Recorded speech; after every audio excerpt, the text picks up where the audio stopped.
Good evening, America. You're about to listen to me, Sergeant Dave, with Remember the Fallen podcast. After surviving the survival instincts of an 8-ton rollover accident in the Parwan province of Afghanistan in 2004, I emerged and returned to the States with an even more enduring tale of perseverance. As I navigate the troubled waters of the VA system, I gain new perspective and a renaissance that I will share with you with the fever of enthusiasm to all patriots across the windswept fields of America.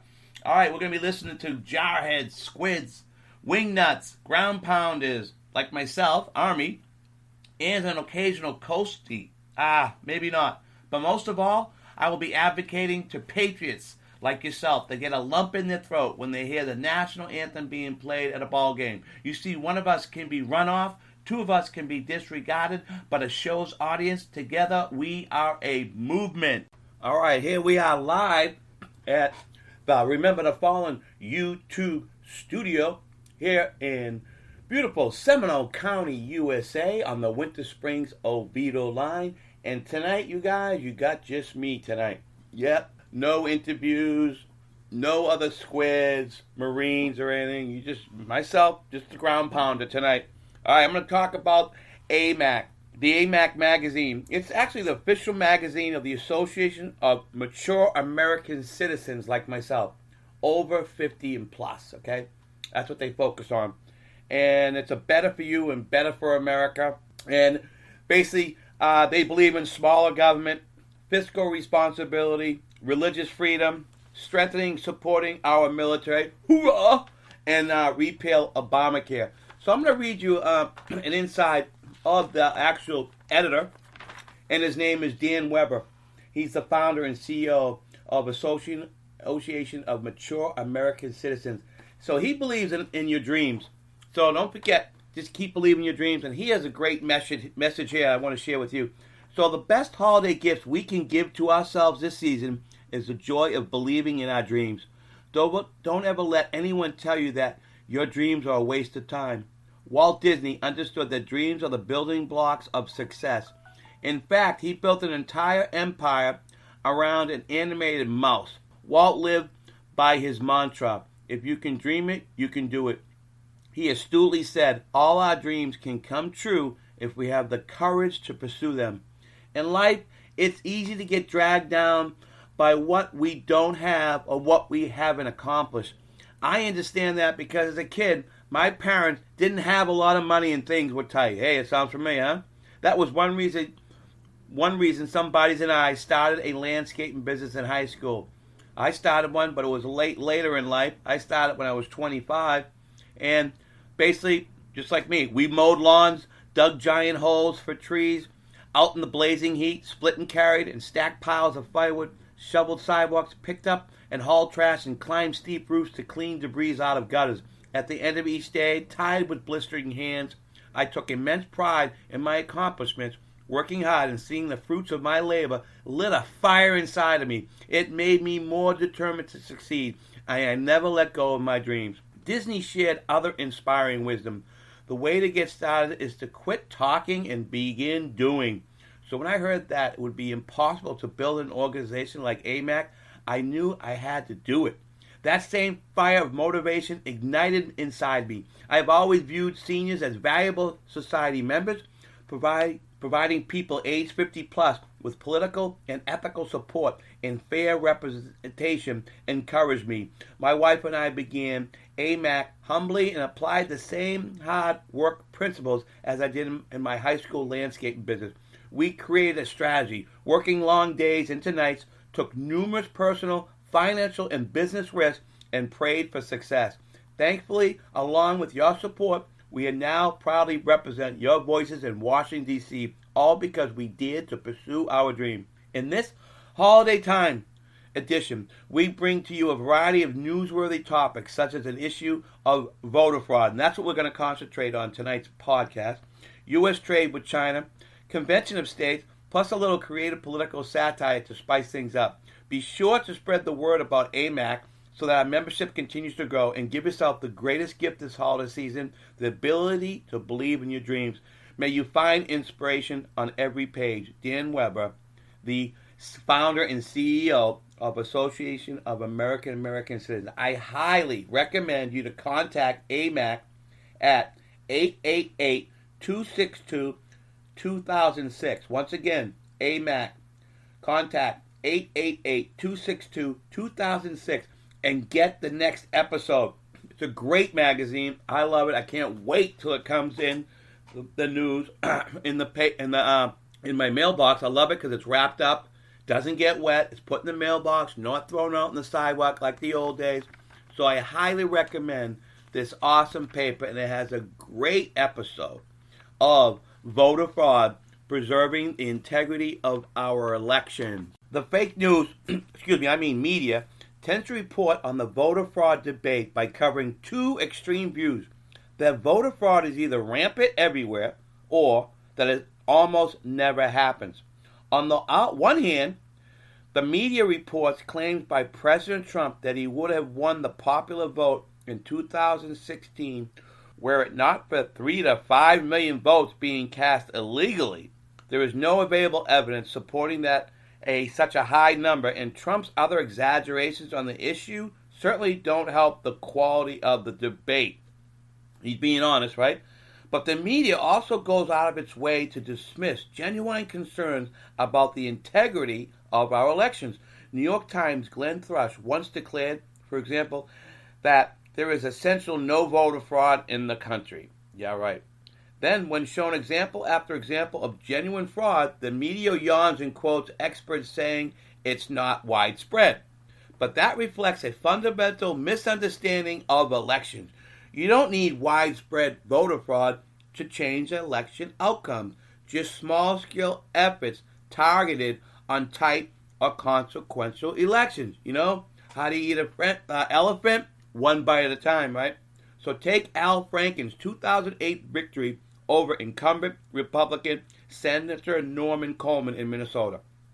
After Franken was sworn in, a watchdog group matched criminal records with the voting rolls and discovered that 1,099 felons had cast ballots illegally. A local TV news reporter found that 9 out of 10 felons he interviewed had voted for Franken, Democrat.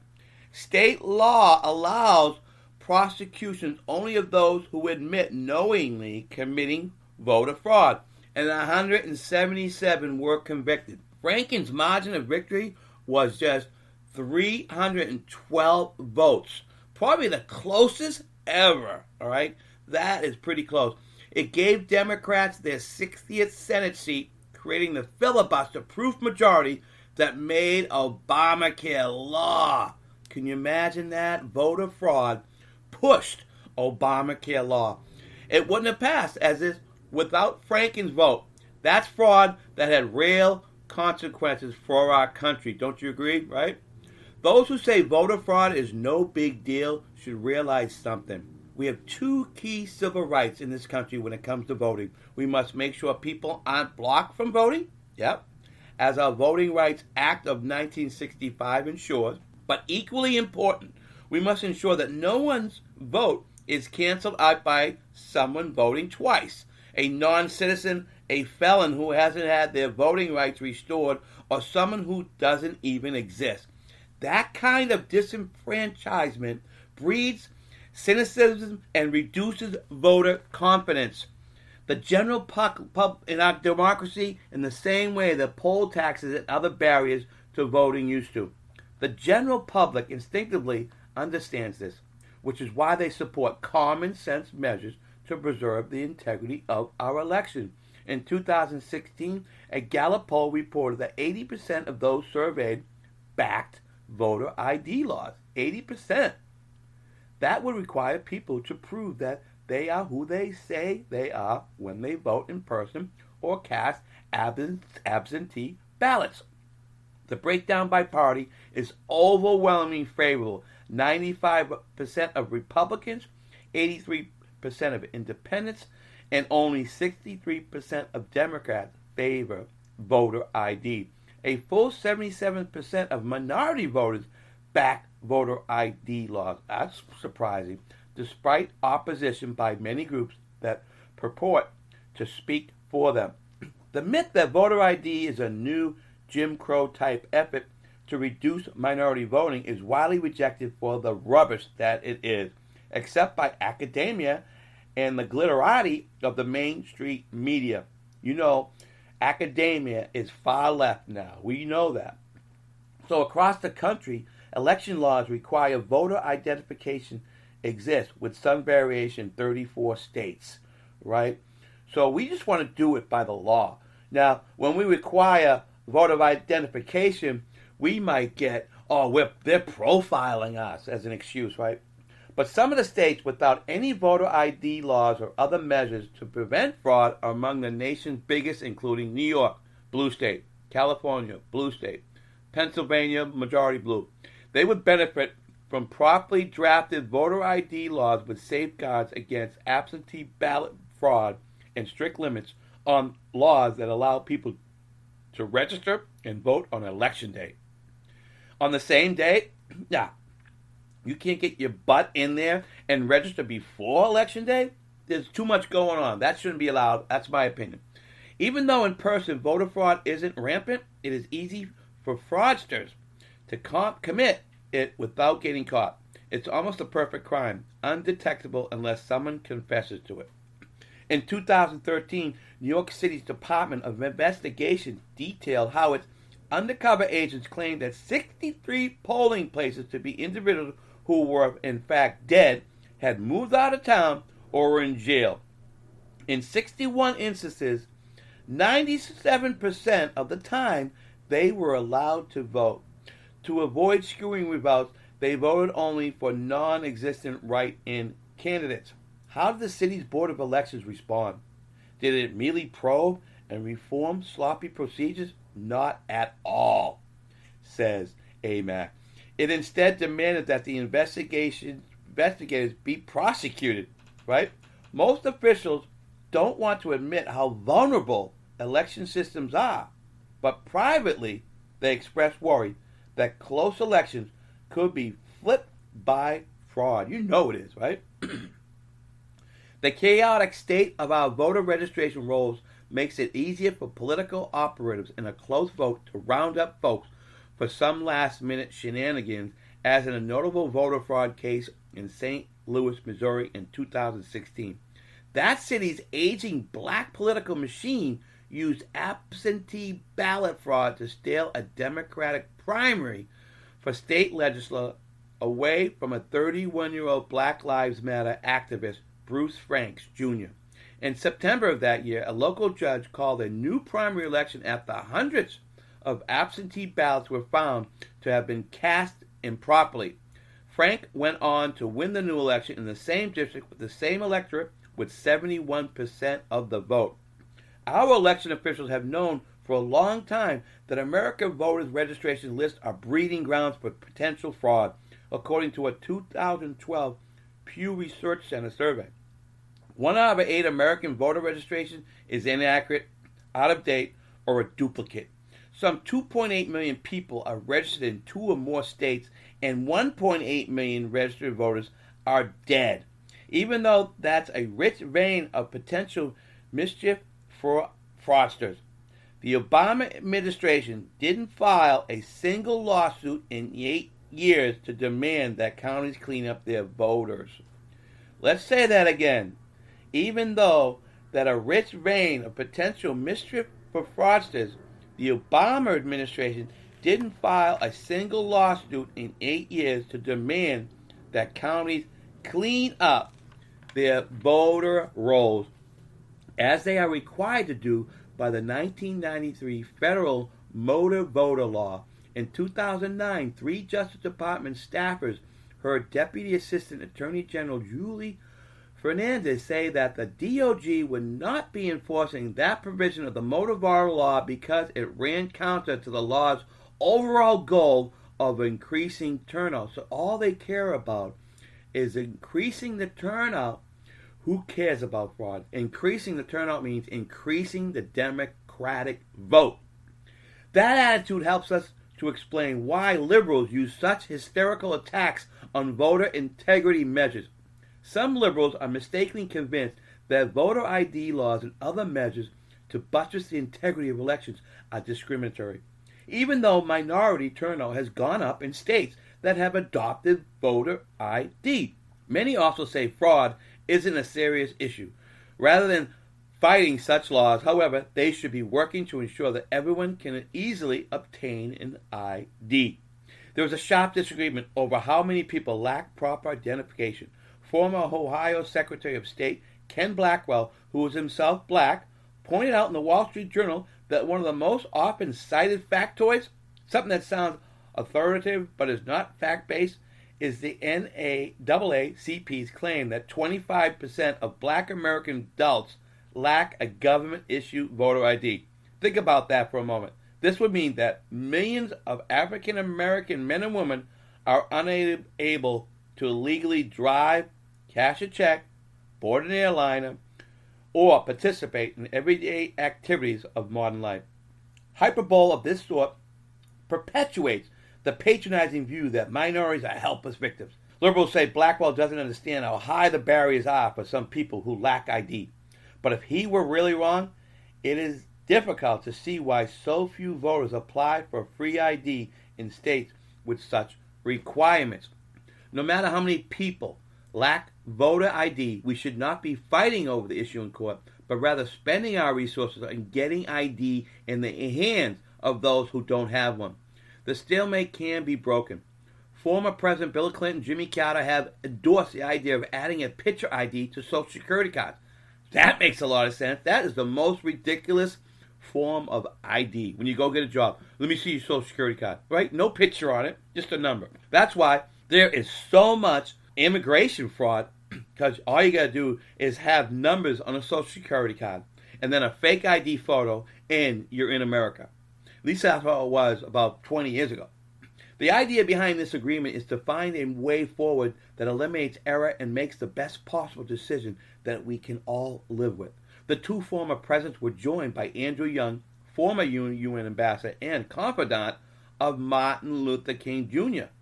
Young says voter ID isn't a symbol of discrimination, but a freedom card, an extension of President Johnson's efforts to elevate the poor and disadvantaged. In today's world, you can board an airplane or get into most buildings or cash a check without predatory fees. Without a photo ID, Young said in 2007, ensuring people have one allows them to enter the mainstream of American life and will be a help to them. Martin King Luther III, son of the civil rights leader, adds, my father used to talk about ending the silence of good people. I cannot emphasize enough the positive impact a free and easy to obtain photo ID will have those who are marginalized. On the other side of the political spectrum, Republicans also see promise in a photo ID Social Security card. This would help tone down the debate over who is trying to manipulate the system and actually get real ID into the hands of whoever doesn't have one, something we should all agree on. I agree. Do you agree out there? Said Don Palmer, a former secretary of the Virginia Board of Election, who is now a member of the Federal Election Assistance Commission. But in 2014, when Young and King brought the idea to the Obama White House, it was vetoed by Attorney General Eric Holder, right, from Illinois, right, another blue state, and the Reverend Al Sharpton, who exercised great influence over administration policy. Liberals need to be called out on their efforts to block election integrity efforts. When they claim that there is no voter fraud, to borrow Shakespeare's words, thou doth protest too much. Some honest Democrats continue to challenge their party and support genuine efforts to clean up elections. Rhode Island Secretary of State Ralph Mollers, a Democrat, persuaded his state's left-leaning legislature to pass a voter ID bill in 2011 to address problems of voter fraud in Providence and other cities. It included extensive outreach efforts with members of Mollis's office going to senior centers, homeless shelters, and community centers to process free IDs. The law has been implemented smoothly, Mollis says, and he views it as a national model. When the day is done, my job is to maintain the integrity of elections, he told me. Even if a state doesn't have an immediate problem with fraud, Doesn't it make sense to take sensible precautions rather than wait for someone to abuse the system and then it's too late? I want to thank John Fund he's a columnist with the National Review magazine. He's also the co-author with Hans von Spakovsky of Who's Counting How Fraudsters and Bureaucrats Steal Your Vote.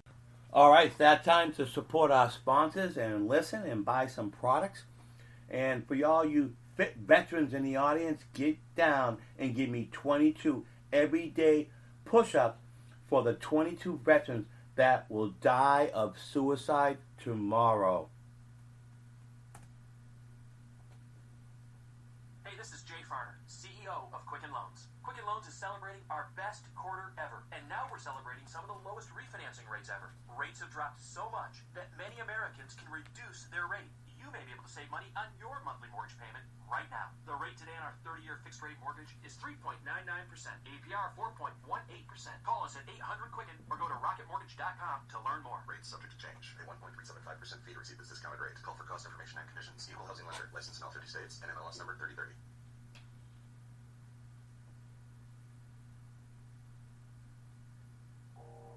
You are listening to KLRN Radio, where liberty and reason still ring. Hi, I'm Jay Farner, CEO of Quicken Loans, America's largest mortgage lender. Spring will be here soon, so if buying a new home is on your to-do list, right now is the time to call Quicken Loans. Learn about which mortgage options make sense for you and get a jump on your competition. With our exclusive Rate Shield approval, the low rate you lock today is protected for up to 90 days while you shop for your new home. With a Rate Shield approval, if rates go up, your low rate stays locked. But if rates go down, you get that new, even lower rate. Either way, you win. Talk to us today at 800-QUICKEN or go to rocketmortgage.com to take advantage. Here's another great reason to work with us. For a record 9 years in a row, J.D. Power has ranked Quicken Loans highest in the nation in customer satisfaction for primary mortgage origination. Again, to lock in today's low mortgage interest rate and get the security of our exclusive Rate Shield approval, call us today at 800-QUICKEN or go to rocketmortgage.com. For JD Power more information, visit jdpower.com. Rate Shield approval only valid on certain 30-year fixed-rate loans. Call for cost information and conditions. Equal housing lender. Licensed in all 50 states. NMLS number 3030.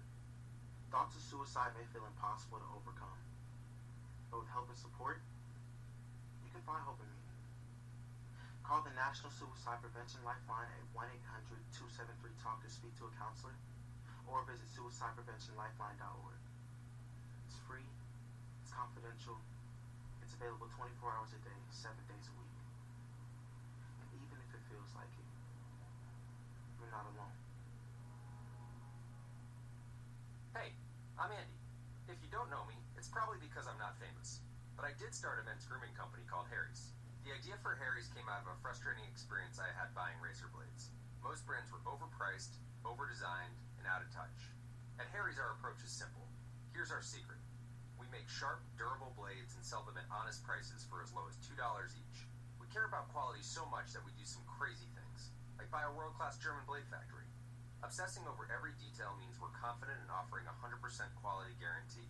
Millions of guys have already made the switch to Harry's, so thank you if you're one of them. And if you're not, we hope you give us a try with this special offer. Get a Harry starter set with a 5-blade razor, weighted handle, shave gel, and a travel cover. All for just $3 plus free shipping. Just go to harrys.com and enter 5,000 at checkout. That's harrys.com, code 5,000. Enjoy! I'm little teapot, short and stout. Here is my handle and here is my spout. Now act like this. When I get all steamed up, then I shout, tip me over and pull me out. This is WWE superstar Roman Reigns. It only takes a moment to make a moment. Take time to be a dad today. Visit fatherhood.gov, brought to you by the U.S. Department of Health and Human Services and the Ad Council.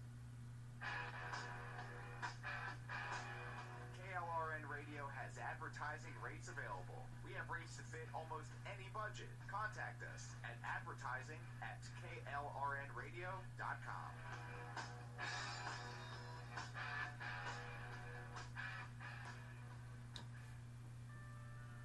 Available now from Imperative Entertainment and Texas Monthly, a new 10-part podcast series called Boomtown, about the biggest oil boom in history.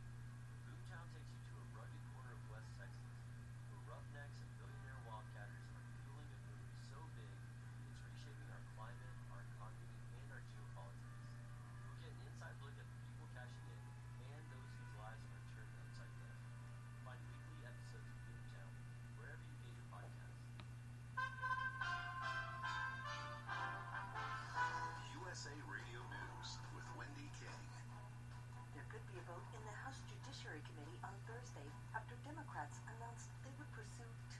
articles of impeachment against President Trump, abuse of power, and obstruction of Congress.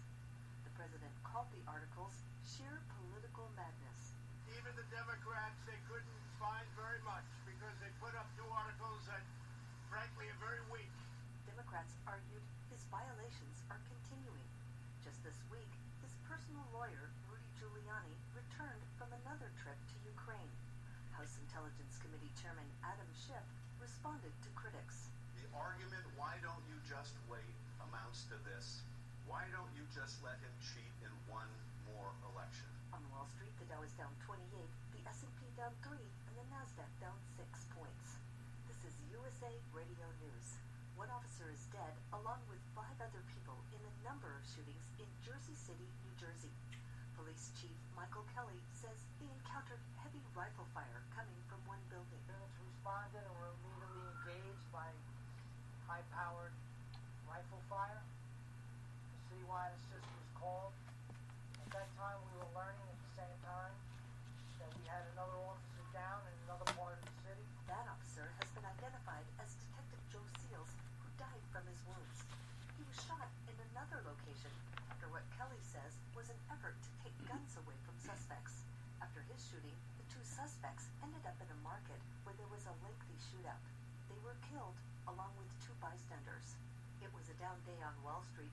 The Dow Jones Industrial Average was down 28 points, the S&P 500 was down 3, and the Nasdaq Composite was down 6. You're listening to USA Radio News. The North American Free Trade Agreement trade deal has been replaced.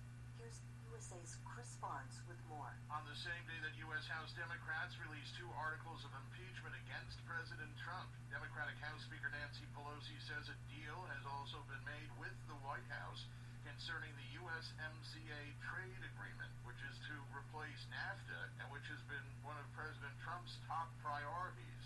Pelosi says, again, the bill came a very long distance from the first treaty they wanted to sign to the one that they're signing today. So we feel very happy about it. For USA Radio News, I'm Chris Barnes.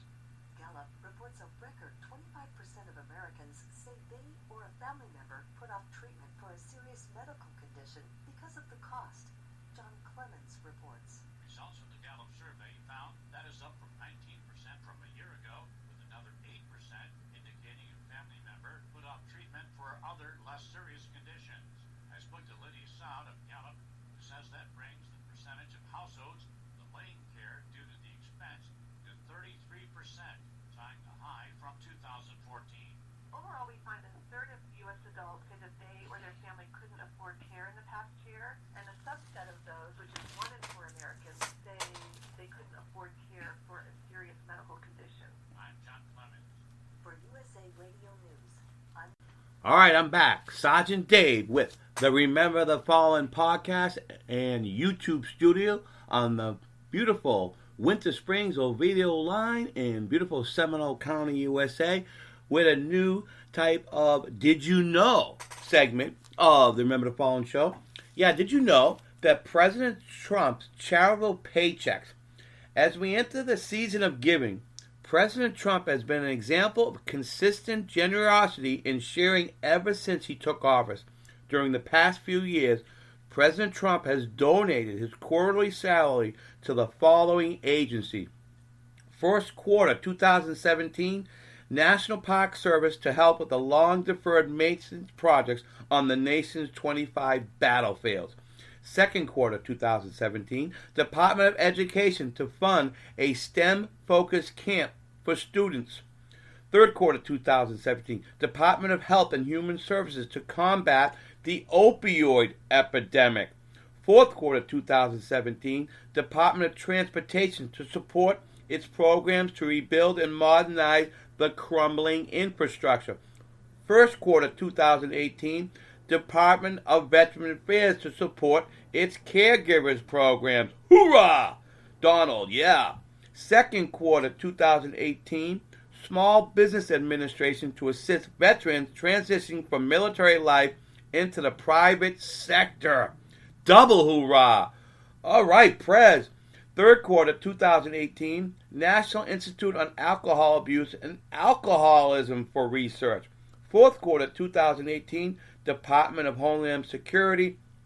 First quarter 2019, Department of Agriculture. And the second quarter 2019, Office of the Surgeon General. And you want to impeach him.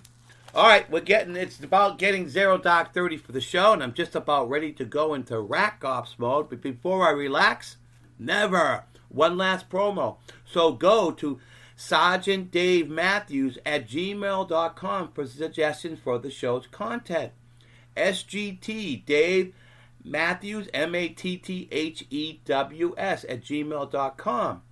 Copy me on that email. And go to my Facebook page and like it, please. It's all one word. Remember the Fallen. All one word. Copy. Remember the Fallen. And you can always go to my Twitter handle at Sergeant Dave at Heroic Memorials. Okay? And then you can always go to my website. I could use some donations to keep this going at www.neverforgottenmemorials.org, and mark your calendar every Thursday night on your phone at 9 p.m. Eastern Time at klrnradio.com. It's really easy to remember. KL, letters are together, then registered nurse, RN. So that's klrnradio.com. Select shows and tap whatever show is running, and that should be my show. You can archive. Go to the archives and go down, tap our shows, and go to the 6th show, the one after the Bible. You'll see Remember the Fallen. Tap that and go to my archives and go see my 83 episodes. All right. Every Thursday night. That's in order until all our troops come home safe.